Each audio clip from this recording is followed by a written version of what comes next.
শপথ গ্রহণের সাথে সাথে বিএনপি সরকারের হিসাব নিকাশ এলোমেলো।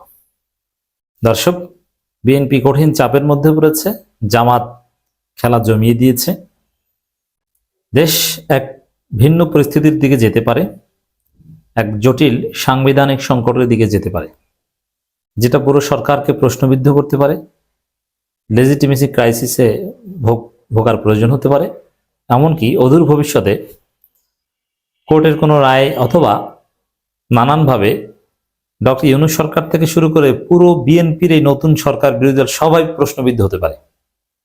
কোনোদিন যদি এই পরিস্থিতিতে আওয়ামী লীগ ফিরে আসতে পারে, বিএনপি যে আকাম করা শুরু করেছে, বিএনপি সহ ইউনূস সরকার সহ সবাইকে ফাঁসির দড়িতে ঝুলাতে পারবে আইন অনুযায়ী।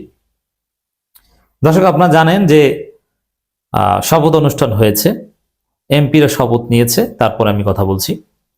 সেখানে সংবিধান পরিষদের সদস্য হিসেবে শপথ নেবে কি নেবে না, এটা নিয়ে জটিলতা ছিল। প্রথমে মিডিয়াগুলো সেই ভোট কারচুপির মতো, রেজাল্ট ইঞ্জিনিয়ারিং এর মতো এখানে একটা ইঞ্জিনিয়ারিং করেছে। ভোটের দিন রাতে ভোটের ফলাফল আসছে, হঠাৎ করে ফলাফল আসছে না, এবং ফলাফল গণনা বা প্রকাশ করার আগেই বিভিন্ন জায়গায় মিডিয়াগুলো প্রচার করে দিচ্ছে এই যে বিএনপি জিতেছে, বিএনপি জিতেছে, বিএনপি জিতেছে। এর মানে ফলাফল ইঞ্জিনিয়ারিং এর পক্ষে মিডিয়াগুলো সচেতনভাবে, পরিকল্পিতভাবে বৈধতা উৎপাদন করেছে আগেই, তারপরে ইঞ্জিনিয়ারিং করা হয়েছে, জিতিয়ে দেওয়া হয়েছে। মামুনুল হকের ক্ষেত্রে, ইশরাকের ক্ষেত্রে, আরো বিভিন্ন জায়গায় এটা হয়েছে।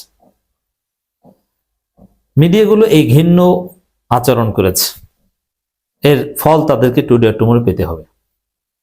এখনো সেম এই শপথ সংবিধান সংস্কার পরিষদের সদস্য হিসেবে শপথ নিতে হবে, এটা জুলাই সনদের বাস্তবতা। এটা গণভোটে পাশ হয়েছে। সংবিধান সংস্কার পরিষদের শপথ না নেওয়া মানে জুলাইয়ের সাথে গাদ্দারি করা, গণভোটের বিরুদ্ধে, গণরায়ের বিরুদ্ধে অবস্থান নেওয়া। কিন্তু বিএনপি বলছে যে না, আমরা শপথ নিব না, যেটা সুস্পষ্টভাবে জনগণের সাথে গাদ্দারি, একদম গাদ্দার, কোনো সন্দেহ নেই। এখানে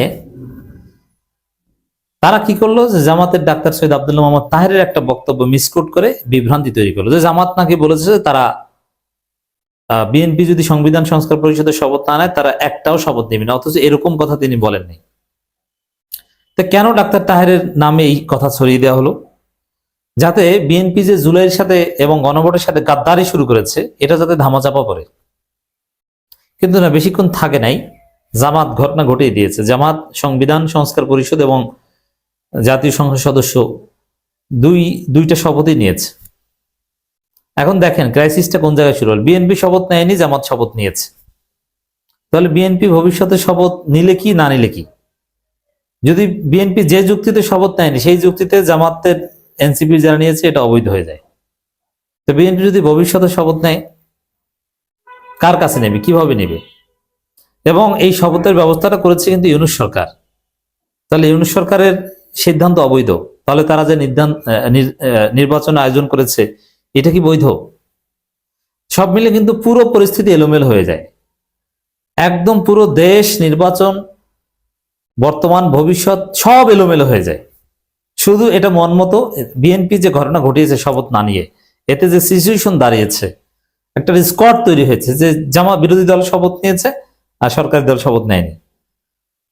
তাতে যা তৈরি হয়েছে, তাতে পুরো পরিস্থিতি একটা সংকটের মধ্যে পড়েছে। সবাই লেজিটিমেসি ক্রাইসিসের মধ্যে আছে। এর মানে ডক্টর ইউনূস সরকারের যে সিদ্ধান্ত এবং গণভোটের যে রায় এবং জুলাই সনদ, এগুলোর প্রতি বিএনপির আস্থা নেই। এগুলো তারা বাধ্যতামূলক মনে করে না, যার ফলে তারা মনে করছে না।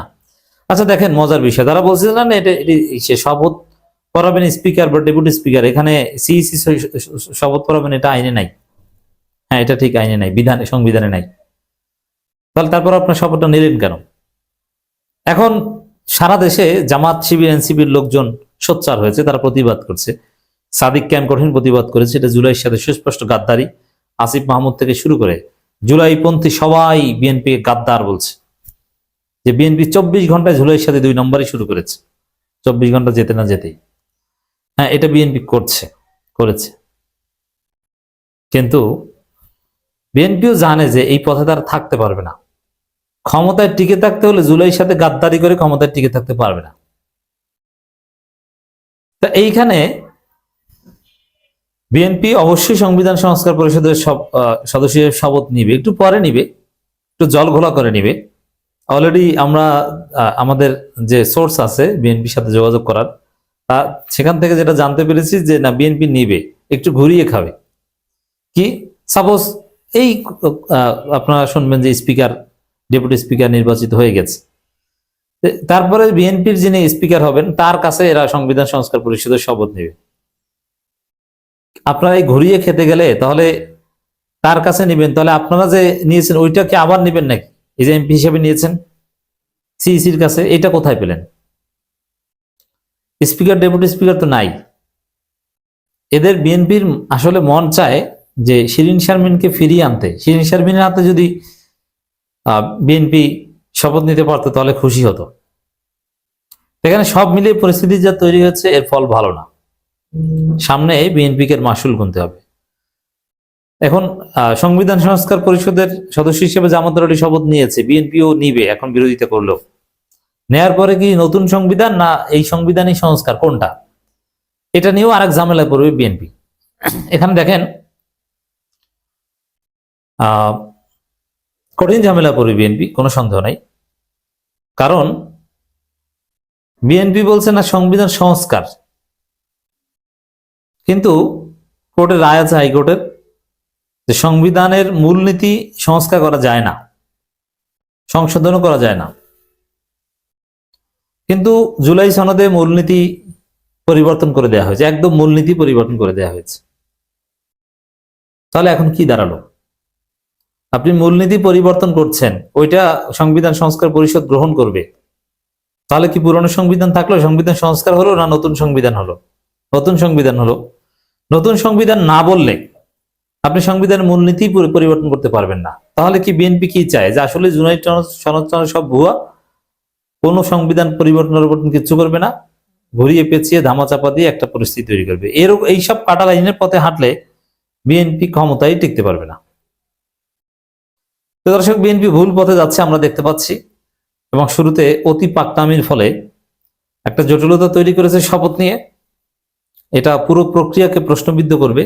হাসিনা সংবিধান অনুযায়ী পালায়নি, সংবিধান অনুযায়ী ইউনূস সরকার গঠিত হয়নি, সংবিধান অনুযায়ী এই নির্বাচন হয়নি, সংবিধান অনুযায়ী এই শপথ অনুষ্ঠান হয়নি, কিছুই এই সংবিধান অনুযায়ী হয়নি। এই সংবিধান অনুযায়ী হাসিনা এখনো প্রধানমন্ত্রী। এই সংবিধান অনুযায়ী নির্বাচন 2029 সালে। কোন একটা সরকারের বিরুদ্ধে গণঅভ্যুত্থান ঘটাবেন, এটা কোন সংবিধানে আছে? এটা অবৈধ। পুরো জুলাই ছিল অবৈধ এই সংবিধান অনুযায়ী। অতএব সেই সংবিধানে দোহাই বিএনপি দিচ্ছে, যেটা হাস্যকর, এটা বড় ভুল। এর মাসুল বিএনপিকে ডেফিনেটলি দিতে হবে টুডে টুমরো।